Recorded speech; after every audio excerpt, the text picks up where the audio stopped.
Somewhere on the western edge of Nigeria, there is a beach where millions of footsteps disappear.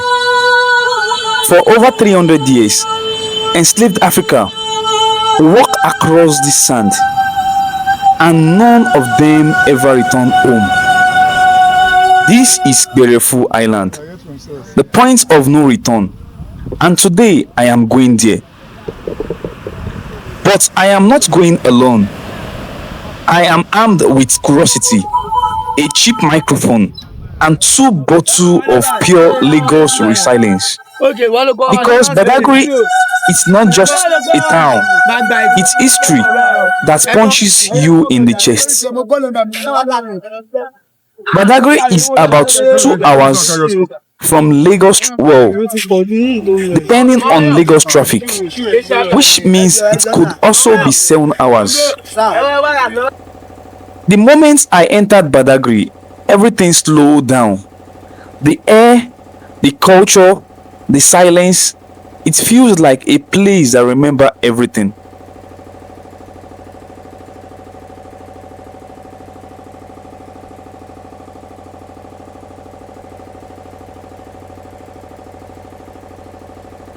Oyo, Alaafin of Oyo so that his people to have three umbrella. So for him to have three, 120 human being in exchange of three umbrella.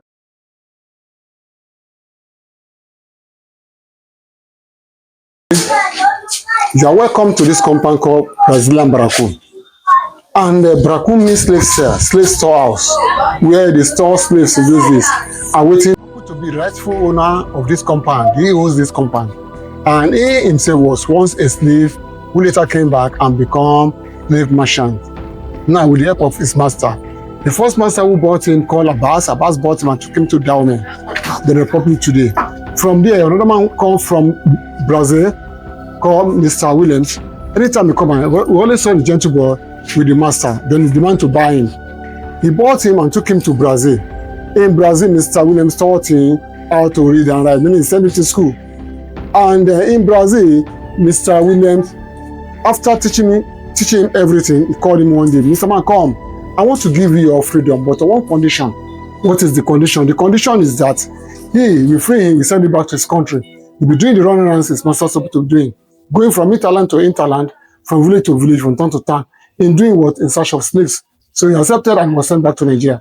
The first base in Lagos Island, where he acquired many properties before he came down to Badagry, bought this land and built this compound of 40 slave cells. Inside this compound, we have 40 slave cells, and that is why it was called Brazilian Barracoon, meaning slave cell.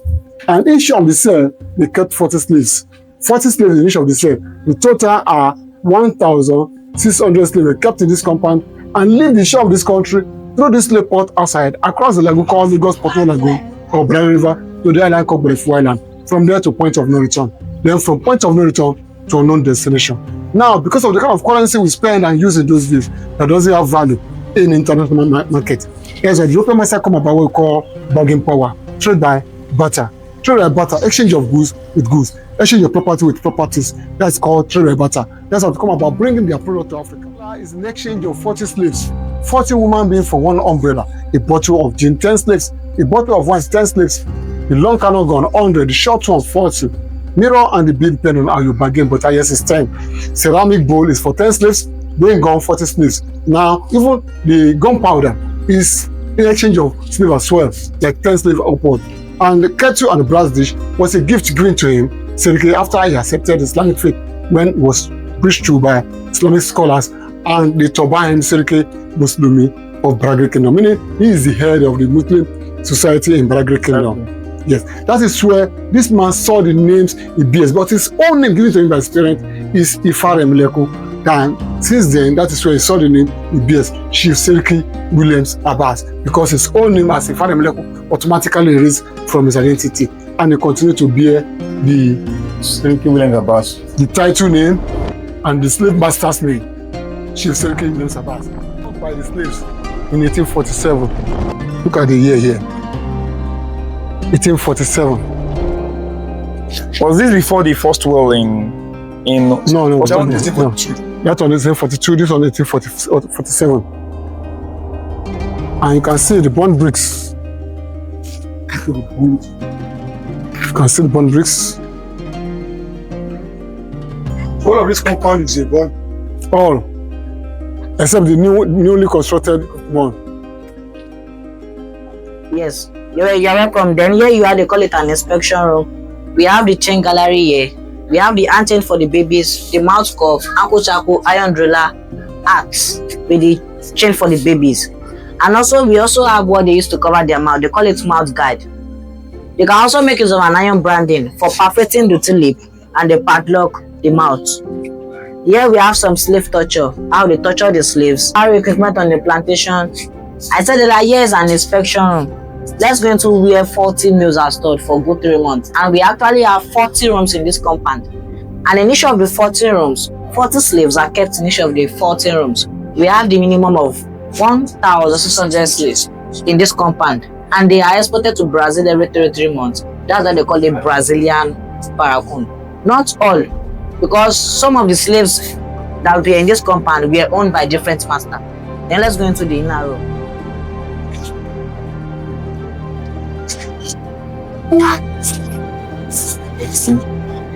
Okay. 40 feet and one umbrella. Oh. You come also. Have the brass dish, kettle, highest medal that goes for 10 human beings. We have cowries and the ceramic bowls. And also we have some clay pots from Yoruba land. They call it ammo. We have the cooking pots, hot water reservoir, use lamp and use lantern, use headlights, cameras and the ancient days gramophone. Let's go to see what we have in the female room. 40 female.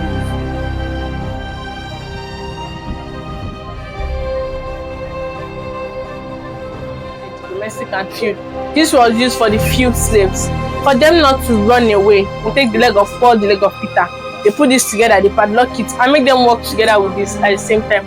Now imagine 2 legs in this small frame. 2 slaves to work together. Yes. Slave branding iron. It's just at that time slaves do not bear name. They only bear the name of their masters. So any name their masters wish to give to them. So as a slave, if the master bears Williams, the slave is to bear Williams. So they put this in fire. And when it is very hot, they will use this to write Williams on the body of the slave. For males on the chest and for females at the back. Then they also use this to perforate the upper and the lower lips of the slave. Then they put this in. This is known as the mouth clip. They put this, they draw the lips out, then they padlock it like this. That is to ensure that slaves do not communicate between themselves or eat out of the farm products they went in Africa at that time. This is known as cowries. The white did not recognize this as money, and that's what brought about trade by barter. The white does not recognize. What are you drinking? Huh? What are you drinking? Though they had palm wine, but this was looking better also, I guess. So this small cannon for 40, the big one for 100 human beings. And finally over there is the slave drinking pot. Put their hands, yes, with their hands tied to the back, they bend down to drink like animals. While struggling for water first, the sharp edge of the back. About 40. Yes, to 50 of them.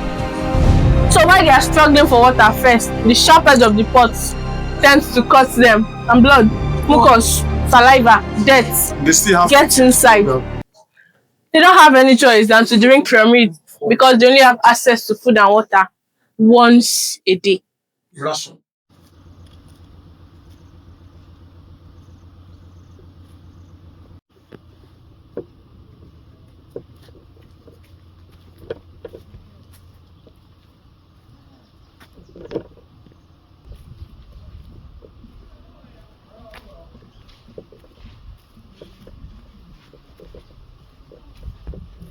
Used in campaign against slave trade in the world. So, and the background is saying that, am I not a man and a brother? So, this is a slave being chained the hands and the leg of the slave. The slave is begging for freedom and is asking the masters a first question that, am I not a man and a brother? For someone like him, reduce him up to the level he is. So, they later killed this slave because slaves, they don't have rights to go to their masters and beg for freedom. So that's why they killed the slave. West Africa into 4 major coasts. Each coast was named after what they discovered in each coast. The first coast was named Green Coast, The second one, Ivory Coast. The third coast, Gold Coast, and why the last one was named Slave Coast. In Grain Coast, present Sierra Leone and Senegal, where they discovered the grain products like wheat, millets, and corn. So in Ivory Coast is Côte d'Ivoire. Because they have a lot of elephants in Côte d'Ivoire, they named the coast Ivory Coast. The tucson elephant is known as ivory. So they have the ivory from them, turn it to ceramic bowl. So Gold Coast is Ghana.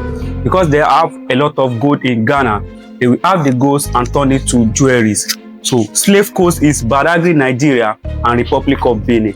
So the reason why they named the coast Slave Coast, out of 100% slave, Nigeria and Republic of Benin provide at least 70%. So, and we have Dahomey Empire here. So Dahomey Empire sold out, Dahomey King sold out his people to have this umbrella. So 40 Oyo, Alaafin of Oyo sold out his people to have 3 umbrella.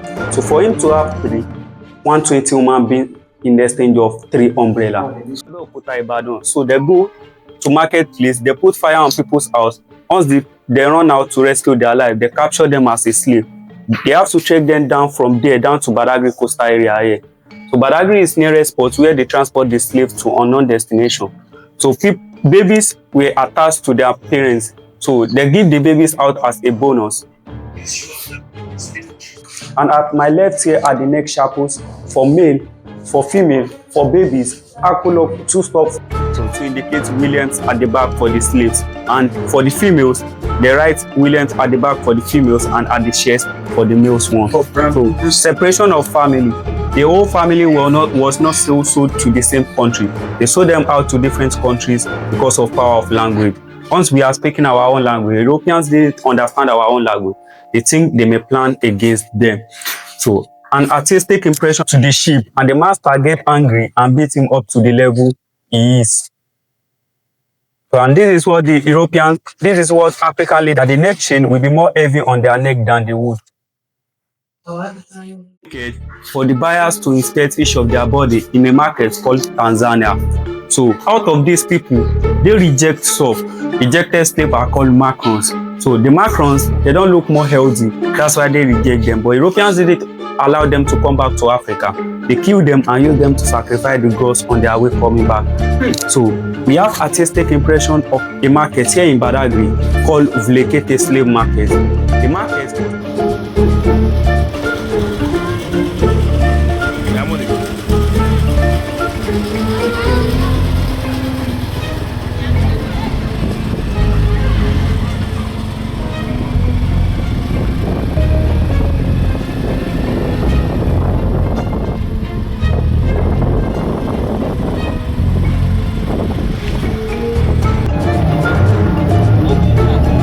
Berefu Island, you have to cross a river. This is the same river enslaved Africans crossed, except they did not know they were never coming back. The wind here feels like carrying stories. The island looks peaceful today, but for centuries, it was the final walk to slavery. Welcome to ancient beautiful Eastern town of Township, a land of no return. Sapara water. Yeah, get yourself.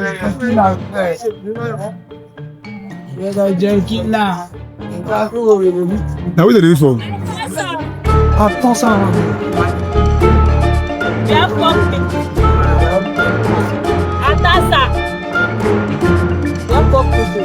That's right. And rifle. Okay. Good afternoon. Good afternoon. So these are my products. I make all this from coconut shells. We call Ga, but people call me G Black. I'm an artist. At the point of no return, though it has become point of return now. So I make all this from coconut shell. You can see this. This is called Sato, the drum, Badagry drum, the one you saw at the roundabout, made out of coconut. You see, all these are coconut products. You can see this is coconut spoon here. These are coconut spoon. This is cup. You see, all these are from coconut shells. This is coconut shell. And all these are cowries. These are cups. and I make a lot of bags from coconut shell. So we call it waste to wealth.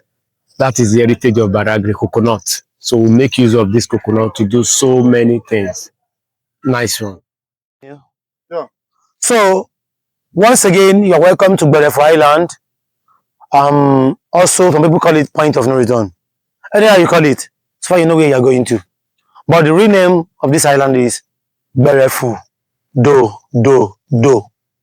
Now, before we move down to the point of no return, when you see the sign what it's talking about, private slave route, this is the route of the journey to unknown destination, original slave route. That means during the slave era, the same way you come down to this island, the same way the slaves also are brought down here. But the difference between you and them is they come with a paddle boat. You guys come with engine boat. You put on clothes, but they walk naked. You walk free, but they walk with chain on their body. You have access to talk to each other, but they padlock their mouth. That means you don't have freedom. And before they move them down to the point of no return, they normally assemble them here. Based on they use small boat, not a barge. After packing them finished, they need to the chain have two types of chain. They have the short one and the long one. They normally bring the long one along with them. So the long one, then the short one will be putting back to the long one. Then the long one made them be on a single line. Two things made them be on a single line. The long chain and also the road is narrow then, not too wide. So the narrow way and the long chain must make them be on a single line. So from here, they march them down to unknown destination. Many of them die on this island, while many of them survive. So some die through hunger, some die through thirsty, some die through stress, wild animal. While some also die through the slave merchant. You know, when they got here, look around, it's not like where they're coming from. So they said they prefer dying on this island than taking them out. So they start causing confusion. The merchant want them to be there on time. The merchant will bring gun out, start killing out of them. So by that, many of them will also die through merchant. So when they die, no time to bury any one of them. The chain they put on them is very, very important to the slave merchant than the slave. So they need to lose the chain from them and throw the one that died into the bush. Then the survivor move ahead. So they have another stopover called Spirit Attenuation Well. The well was dug only for the slave, not everybody. And you know, during the slave era, we Africa, we believe in tradition. Before they introduce the two religions to us in Africa, which is the Islamic and Christianity, we have our own religion, which is tradition. So we are the one that dug the well. After digging the well, they have something that they add into the well that make the well turn to spirit well. So they also invoke, make some incantation into the well. And the well was dug only for the slave. So when they got enslaved Africans were forced to drink from this well. It was believed to erase memory, so they won't resist. Some died instantly from the poison. Those who survived continue walking. The walk from this jetty to the ocean is about 2.5 kilometers. It is called slave route, and every part of this part has a meaning.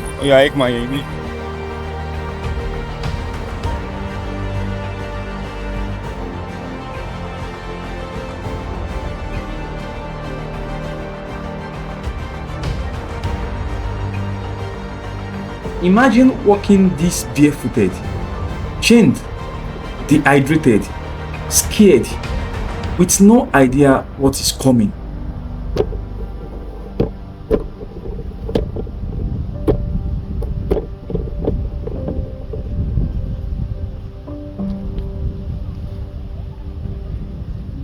This is it. The exact point where millions stepped into boats and vanished into history. Standing here, You feel the weight of every single life lost. You feel angry. You feel sad. You feel grateful for the freedom you did not fight for. The beach is a reminder of how cruel human can be and how strong we can become.